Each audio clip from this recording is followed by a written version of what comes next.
So guys, যেমন আমরা last এপিসোডে দেখেছি, মাস্টার সাংওয়ান ফিশম্যানদের ভয় দেখিয়ে পুরো সিনটা কাম করে দিয়েছিল, আর তাদের মেম্বার্সদের ডেড বডিজগুলো জাং আর জিও দেখে যাচ্ছিল। তারা দুজন অল্টারের ভেতরে ঢুকেছিল, আর হঠাৎ জিও শুরু করলো রেড ক্রিস্টাল এনার্জি অ্যাবসর্ব করা। ঠিক তখনই গার্ডিয়ান রেড ফ্লেম বিস্ট জাংয়ের ওপর অ্যাটাক করতে আসে এবং তাকে পায়ে মেরে ফেলতে যাচ্ছিল। কিন্তু সেই এনার্জির কারণে জিওর থার্ড আই ওপেন হয়ে যায় এবং সে 3-আইড মাঙ্কি ফর্মে ট্রান্সফর্ম হয়ে যায়। জিও একটা হেভি অ্যাটাক করে ফ্লেম বিস্টকে দূরে ছুড়ে ফেলে, যেটা দেখে ফ্লেম বিস্ট ভীষণ অ্যাংরি হয়ে যায় এবং আবার জিওর দিকে চার্জ করে। কিন্তু জিও তার হর্ন ধরে তাকে নিচে ফেলে দেয় আর একটা পাওয়ারফুল পাঞ্চ মারে, যার ফলে flame beast huge pain feel করে এবং আরও এনরেজড হয়ে ওঠে। ফ্লেম বিস্ট এবার জিওর শোল্ডারে বাইট করে এবং তাকে একদম নড়তে দেয় না। এতে জিও খুব পেইনফুল সিচুয়েশনে পড়ে যায়, কিন্তু কিছুই করতে পারছিল না। জিওর অবস্থা দেখে জাং প্যানিক করে ফেলে। সে নিজের ব্লাড ড্যাপস্টিক ব্যবহার করে নিজের ব্লাড আর্ট অ্যাক্টিভেট করে এবং ব্লাড স্পাইক্স দিয়ে ফ্লেম বিস্টকে বাইন্ড করে পালে। এই সুযোগে জিও একটা পাওয়ারফুল পাঞ্চ মেরে ফ্লেম বিস্টকে অনেক দূরের ওয়ালে ছুঁড়ে ফেলে দেয়। ফ্লেম বিস্ট আবার অ্যাটাক করতে আসে, কিন্তু জিও তাকে পুশ করে দূরে সরিয়ে দেয়।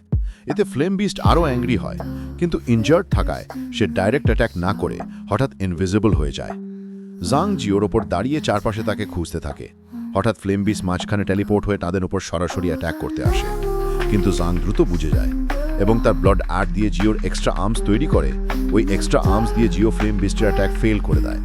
Flame beast continuous fast attack শুরু করে, কিন্তু জাং তার ব্লাড আর্মস দিয়ে সব অ্যাটাকস ব্লক করে দেয়। তারপর ফ্লেম বিস্ট সুইফট হয়ে তাদের চারিদিকে ঘুরতে থাকে এবং আবার অ্যাটাক করতে আসে। জাং হঠাৎ তার হর্ন ধরে ফেলে, যার ফলে ফ্লেম বিস্ট তার রিয়েল ফর্মে ফিরে আসে। জাং তার ব্লাড আর্ট দিয়ে তাকে বাইন্ড করে ফেলে এবং জিও ফ্লেম বিস্টকে ধরে উপরে ছুঁড়ে ফেলে দেয়। বিস্ট কেভের শার্প রক্সে গিয়ে আটকে যায় এবং ফাইনালি তার ডেথ হয়। জাং বলে যে যতক্ষণ পর্যন্ত এই ফরমেশন অ্যাক্টিভেট থাকবে, ফ্লেম বিস্ট বারবার জন্ম নেবে। আমাদের কিছু করেই হোক ফরমেশনটা ডেস্ট্রয় করতে হবে, না হলে আমরা কখনোই তাকে কমপ্লিটলি ডিফিট করতে পারবো না এবং শেষমেশ ও আমাদের মেরে ফেলবে। ঠিক তখন ফ্লেম বিস্টের ডেড বডি তাদের সামনে পড়ে এবং এবারও সে রিভাইভ হয়নি দেখে জাং আর জিও দুজনেই খুব রিলিভড হয়। কিন্তু হঠাৎ জাংয়ের কন্ডিশন খারাপ হতে শুরু করে। তার মুখ থেকে ব্লাড বেরোতে থাকে আর ব্লাড ডেস্টেক সে ব্লাড অ্যাবজর্ভ করে অ্যাক্টিভেট হয়ে যায়। এর কারণে জাংয়ের হার্টবিট হঠাৎ বেড়ে যায় এবং তার কন্ডিশন আরও ওয়ার্স হতে শুরু করে। ঠিক তখনই ফ্লেম বিস্ট আবার রিভাইভ হয়ে যায় আর নিজের ফায়ার ব্রেথ দিয়ে জাংয়ের ওপর অ্যাটাক করতে আসে, কিন্তু জিও তার অ্যাটাক ফেল করে দেয় আর বিস্টের সাথে ফাইট শুরু করে। জাং মনে মনে ভাবছে যে এই ইভিল ফরমেশনের কারণে আমি সোল ইটারের ইভিলনেস কন্ট্রোল করতে পারছি না। হঠাৎ জাংয়ের পেছনে একটা ব্লাড ডিমন স্পিরিট অ্যাক্টিভেট হয়ে যায়। ইভিল আওরার কারণে জাং প্রচণ্ড পেইন অনুভব করতে থাকে এবং নিজের বডি একদম কন্ট্রোল করতে পারে না। এর ফলে সে একটা নাইটমেয়ারে ট্র্যাপড হয়ে যায়। সেই নাইটমেয়ারে মাস্টার পুজি তার সামনে দাঁড়িয়েছিলেন। তাকে দেখে জাং শকড হয়ে পড়ে এবং তার কাউমিয়াও ভিলেজের ডিস্ট্রাকশন মনে পড়ে যায়, যেখানে মাস্টার পুজি ব্লাড ডেভারিং পার্লের ডেমনিক আওরায় কন্ট্রোল হয়ে পুরো ভিলেজের মানুষদের হত্যা করেছিলেন। জাং দৌড়ে মাস্টার পুজির কাছে যেতে চায়, কিন্তু বহু ইভিল স্পিরিটস তার পা ধরে ফেলে। ফলে জাং হাঁটুতে পড়ে এবং মাস্টার পুজির কাছে যেতে পারে না। এতে সে আরও অ্যাংরি হয়ে ওঠে। মাস্টার পুজি বলে, 3 বার আমাকে রেসপেক্ট দাও এবং আমাকে মাস্টার বলে ডাকো। ঠিক এই কথাই মাস্টার পুজি বলেছিলেন যখন তিনি জাংকে ব্লাড ডেভারিং পল দিতে যাচ্ছিলেন। এখনও তিনি সেই পলের দিকে ইশারা করছেন, কিন্তু জাং তার কথা মানতে রাজি নয়। তাই ইভিল স্পিরিটস তাকে ধরে ওয়াটারের নিচে টেনে নিয়ে যায়। জাং রিয়েল লাইফে সব কিছু ফিল করছে, কিন্তু বডি কন্ট্রোল করতে পারছে না। তার চোখ খোলা, কিন্তু সে ফ্রোজেন হয়ে আছে। ব্লাড ডিমন স্পিরিট এবার ঝ্যাংকে কিল করার জন্য নিজের স্পিয়ার তুলে ধরে।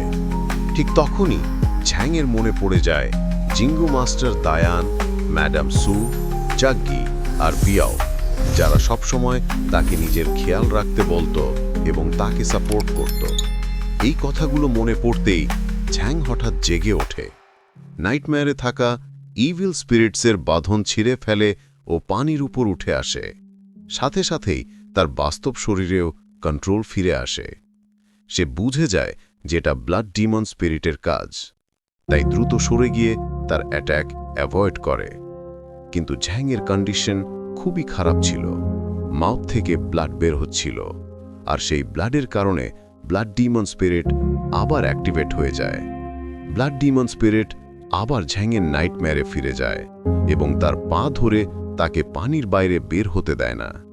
বাস্তবে ঝ্যাং এক জায়গায় দাঁড়িয়ে থাকে, একদম ইমমোবিলাইজড। এই সুযোগে ব্লাড ডিমন স্পিরিট তাকে কিল করতে এগিয়ে আসে, কিন্তু হঠাৎ ঝ্যাংয়ের বডির ভিতরের একটা আর্টিফ্যাক্ট অ্যাক্টিভেট হয়ে যায়, আর সেই আর্টিফ্যাক্টের প্রোটেকশনের কারণে ব্লাড ডিমন স্পিরিট তাকে আঘাত করতে পারে না। ঠিক তখনই অল্টারের ইভিল ফরমেশন ডিঅ্যাক্টিভেট হয়ে যায়। ফরমেশন নষ্ট হতেই ফ্লেম বিস্টও একদম ভ্যানিশ হয়ে যায়।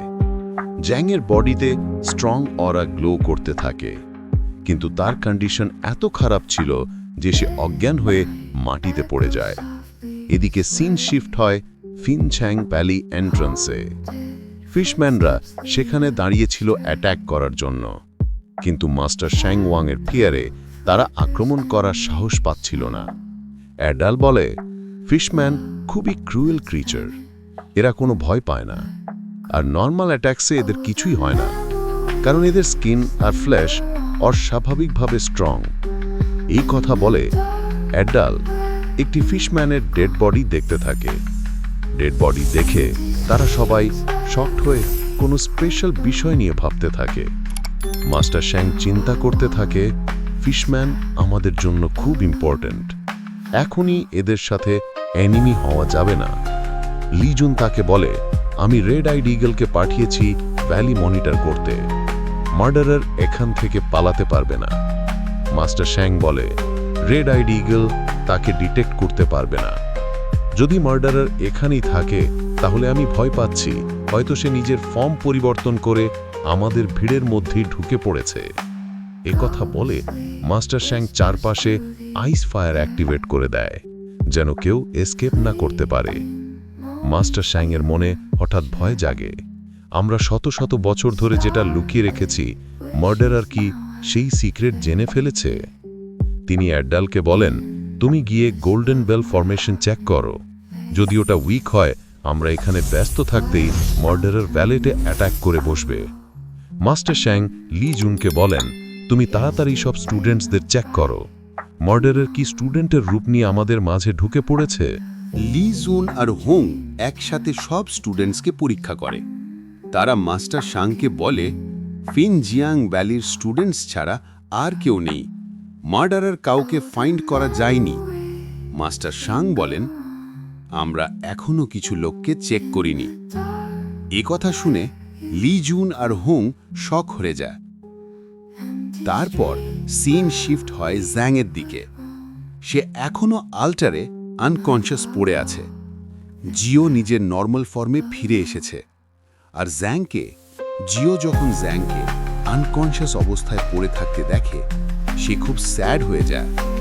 সে জ্যাংকে উঠানোর চেষ্টা করে, আর সেই কারণে জ্যাংয়ের কনশিয়াসনেস ফিরে আসে। তাকে জেগে উঠতে দেখে জিও খুবই হ্যাপি হয়ে যায়। জ্যাং নিজের কন্ডিশন চেক করে পাওয়ার রিকভার করতে থাকে। জিও হাত দিয়ে ইশারা করে তাকে নিজের ইনজুরিজ হিল করার কথা বলে। তাই জ্যাং নিজের পাওয়ার ব্যবহার করে জিওকেও হিল করে দেয়। এদিকে ব্লাড ডিভাওয়ারিং স্টিক নিজে থেকেই জ্যাংয়ের দিকে উড়ে আসে, আর জ্যাং সেটাকে হাতে নেয়। জ্যাং জিওকে নিয়ে আল্টারের উপরে চলে যায়। সেখানে সে একটি স্টোন প্ল্যাটফর্ম খুঁজে পায়। প্ল্যাটফর্মের সামনে দেয়ালে অনেকগুলো অ্যাশ পেইন্টিংস ছিল, যেখানে দেখা যায় একজন মানুষ অন্য একজনকে নিয়ে কোনো স্যাক্রিফাইস রিচুয়াল করছে, আর বাকি সবাই হাঁটু গেড়ে বসে তাকে রেসপেক্ট দিচ্ছে। জাং পেইন্টিংসগুলো অবজার্ভ করতে থাকে। সে ভাবে, এই ধরনের স্যাক্রিফাইস পেইন্টিং মিডল আর্থের লোকেরা বানাতে পারে না। এগুলো অবশ্যই জাভানগো অ্যাল্টারের ডিপার সিক্রেটস। এটা দেখে জাং বুঝে যায় যে ফেন জিয়াং ভ্যালি সত্যিকারের সেক্ট নয়, বরং আরও অন্য কিছু। হঠাৎ জাং পেইন্টিংসের মধ্যে একটা বিশেষ জিনিস নোটিস করে। সে শকড হয়ে আবার পেইন্টিংয়ের কাছে যায়। সে বলে, এটা তো সোল রেস্টোরেশন। এই কথা বলেই জাং পেইন্টিংয়ে হাত রাখে, আর সঙ্গে সঙ্গে তার সামনে একটি ভিশন দেখা দিতে শুরু করে। অনেক মানুষ স্যাক্রিফাইস রিচুয়াল করছে, চান্টিং করছে। এটা দেখে জাং ভয় পেয়ে পেইন্টিং থেকে সরে আসে। সে বলে, এটা অ্যাশ পেইন্টিং নয়, এটা সোল রেস্টোরেশন রিচুয়ালের ডিপিকশন। ঠিক তখনই জাংয়ের পেন্ডেন্ট অ্যাক্টিভেট হয়ে ওঠে। সে পেন্ডেন্টটা স্টোন প্ল্যাটফর্মের উপর রাখে, আর সাথে সাথে কেইভের উপরের দিকটা খুলে গিয়ে নতুন একটি পথ তৈরি হয়। সেই পথ থেকে খুব তীব্র কোল্ড অরা বের হতে থাকে আর চারপাশের টেম্পারেচার দ্রুত নেমে যায়। এটা দেখে ঝাং বলে, জাভান ওয়ার্ল্ডটারে কোল্ড আর হিট দুটোই আছে। এটা খুব স্ট্রেঞ্জ আর ডেঞ্জারাস। কিন্তু আমি 10 বছর ধরে আমার ডেস্টিনেশন খুঁজছি, এখন আর থামতে পারি না। এই কথা বলে ঝাং নিজের পেন্ডেন্ট নিয়ে সেই ডোরওয়ের ভিতরে ঢুকে যায়। ভেতরের জায়গাটা একদম আইস ডোমেইনের মতো ছিল, চারপাশে ঠিক কোল্ড। ঝাং ওই জায়গায় হাঁটতে থাকে। হঠাৎ তার পিছনে 9-tailed ফক্স উপস্থিত হয় এবং অদ্ভুত শব্দ করতে থাকে। ঝাং পিছনে তাকাতেই ফক্স গায়েব হয়ে যায়। ফক্স বলে, তুমি সাংগুয়ান নও। এই কথা শুনে ঝাং শকড হয়ে চারপাশে খুঁজতে থাকে, কিন্তু ফক্সকে দেখতে পায় না, কারণ সে কোল্ড অরার মধ্যে লুকিয়েছিল। ফক্স জিজ্ঞেস করে, তুমি কে আর কেন এখানে এসেছো? ঝাং বলে, আগে তুমি বলো, তুমি কে? ফক্স উত্তর দেয়, তোমার হাতে যে আর্টিফ্যাক্ট আছে এটা ব্লাড ডেভোরিং পার্ল। এটা সোল আর ব্লাড রিফাইন করে তৈরি করা হয়েছে। এটা পৃথিবীর সবচেয়ে ইভিল আর্টিফ্যাক্ট। এটার সাহায্যে তুমি যে কারো সোল ডিস্ট্রয় করতে পারবে। তোমার কাল্টিভেশন লো না হলেও ইভিল এনার্জি তোমাকে কনজিউম করা শুরু করেছে। খুব শীঘ্রই তুমি পাগল হয়ে যাবে আর মারা যাবে। এই কথা বলেই ফক্স একটা আইসওয়াল তৈরি করে দেয়। আইসওয়ালের মধ্যে ঝাং নিজের ইভিল ফর্ম দেখতে পায়। এটা দেখে সে প্রচণ্ড অ্যাংরি হয়ে যায় এবং আইসওয়ালে জোরে একটা পাঞ্চ মারে, তাতে ওয়াল ফেটে যায়। ঝাং রেজে বলে, আমার সামনে এসো, না হলে আমি চাই না, তবু আমি তোমাকে অ্যাটাক করতে বাধ্য হব, আর তখন তুমি বাঁচবে না। এ কথা বলে সে আরেকটা পাঞ্চ মেরে আইসওয়াল ভেঙে ফেলে। আইসওয়ালের পিছনে 9-tailed ফক্স দাঁড়িয়েছিল, কিন্তু হেভি আইস অরার কারণে শুধু তার শ্যাডো দেখা যাচ্ছিল। এবং এখানেই এপিসোড শেষ।